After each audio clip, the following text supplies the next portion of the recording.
Doctor Yunus উনি যদি কাউকে প্লে করে, he is a international player, let him play.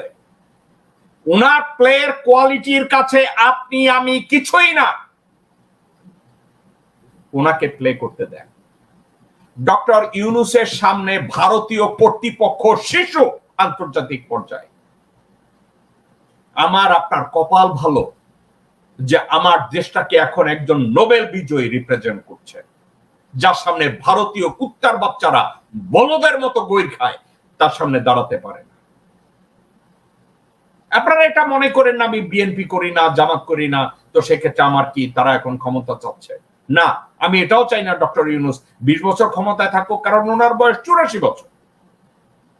কিন্তু একটা জিনিস, এই মুহূর্তে ওনাকে নিয়ে যে দানবীয় খেলা চলছে এটা বন্ধ হোক। দর্শক বৃন্দ, আপনারা এটা জানেন, আজকে গত 54 বছরের হিস্ট্রিতে ভারত এই প্রথম বাংলাদেশের মাটিতে কোটা বিরোধী আন্দোলনে ছাত্রদের দ্বারা পাছার মধ্যে লাথি খেয়ে তাদের পুতুল নিয়ে দৌড়েছে। এখন এই মুহূর্তে ডক্টর ইউনুসকে যদি সরানো হয়, বাংলাদেশের অর্থনীতি অলরেডি জাহান্নাম, আরো জাহান্নাম অবস্থা হবে। বাংলাদেশের সবকিছু ভঙ্গুর, এর চেয়েও খারাপ অবস্থায় যাবে। মির্জা ফখরুল ইসলাম আলমগীরের মতো লোকের কথা কারোই শোনা উচিত।